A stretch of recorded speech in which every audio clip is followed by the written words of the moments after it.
नमस्कार मित्रांनो, Omraje photography technical चॅनलमध्ये आपलं सर्वांचं पुन्हा एकदा सहर्ष स्वागत आहे। आज आपण मागेल त्याला सौर कृषी पंप योजना या योजनेअंतर्गतचा आजचा हा व्हिडिओ आहे। मित्रांनो, व्हिडिओ सर्वांनी शेवटपर्यंत पहा, मधून स्किप करू नका। व्हिडिओ आवडला तर लाईक करा, कमेंट करा आणि जर आमच्या चॅनलवर नवीन असाल तर चॅनलला सबस्क्राईब करा। असेच नवनवीन व्हिडिओ पाहण्यास मिळतील तुम्हाला सर्वात अगोदर। मित्रांनो, मागील त्याला सौर कृषी पंप योजना ज्या शेतकऱ्यांनी या योजनेअंतर्गत फॉर्म भरलेले आहेत अशा सर्व शेतकरी बांधवांसाठी आजचा हा व्हिडिओ सर्वात महत्त्वाचा आहे। ज्या शेतकऱ्यांनी मागेल त्याला सौर कृषी पंप या योजनेअंतर्गत अर्ज भरलेले आहेत अशा सर्व शेतकरी बांधवांना कंपन्या निवडण्यासाठी ऑप्शन आलेले आहेत आणि ज्यांना कंपनी ऑप्शन निवडण्याचे आलेले आहेत या शेतकरी बांधवांना आज कंपन्या ऍड होणार आहेत, तर त्यांनी तात्काळ आपण आपली कंपनी सिलेक्ट करून घ्यायची आहे।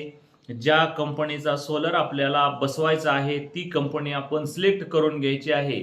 जर आपण एकदा कंपनी सिलेक्ट केली तर आपल्याला नंतर कंपनी बदलता येत नाही आणि आज बऱ्याच साऱ्या कंपन्या ऍड होणार आहेत, तरी सर्व शेतकरी बांधवांनी सारखं चेक करत राहायचं आहे।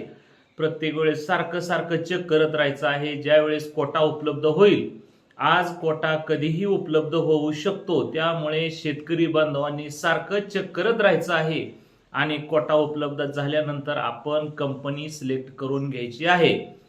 तर आपल्याला जी पाहिजे तीच कंपनी सिलेक्ट करा। कंपन्या भरपूर येणार आहेत, त्यामुळे जी पाहिजे तीच कंपनी आपण सिलेक्ट करा। नंतर आपल्याला कंपनी बदलता येणार नाही। तर आपण या कंपन्या म्हणजे कशा पद्धतीने चेक करायचं किंवा आपण कंपनी सिलेक्ट कशी करायची या संदर्भात आपण एक छोटासा 1 मिनिटाची व्हिडिओ पुढे आपण पाहूया।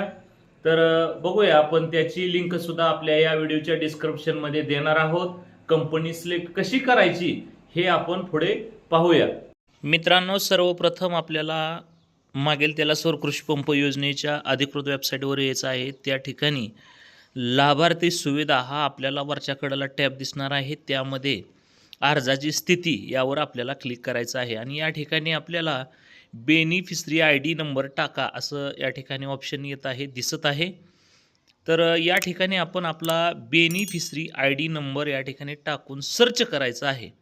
सर्च केल्यानंतर आपल्याला या ठिकाणी संपूर्ण आपल्याला या ठिकाणी डेटा दिसत आहे।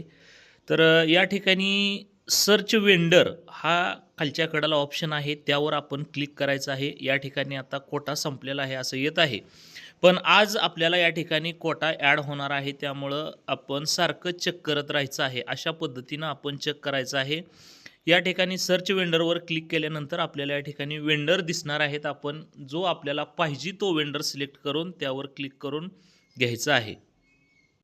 व्हिडिओमध्ये पाहिल्याप्रमाणे आपण या डिस्क्रिप्शनमध्ये जायचं आहे व्हिडिओच्या, त्यामध्ये आपल्याला लिंक दिलेली आहे, ती लिंक ओपन करायची आहे। त्या ठिकाणी आपला जो बेनिफिशरी लाभार्थी नंबर आहे तो त्या ठिकाणी टाकायचा आहे आणि सर्च करायचा आहे। सर्च केल्यानंतर या ठिकाणी आपल्याला वेंडर सिलेक्शन खाली दिसणार आहे ऑप्शन, त्यावर क्लिक करून आपण आपली कंपनी सिलेक्ट करून घ्यायची आहे। जसं आपण व्हिडिओमध्ये पाहिलेलं आहे त्या पद्धतीनं आपण सिलेक्ट करायचं आहे। कंपनी एकदा सिलेक्ट झाल्यानंतर बदलता येत नाही, त्यामुळे कंपनी विचारपूर्वक निवडा। हा व्हिडिओ सर्वांना समजला असेल आणि अशी आशा करतो। धन्यवाद।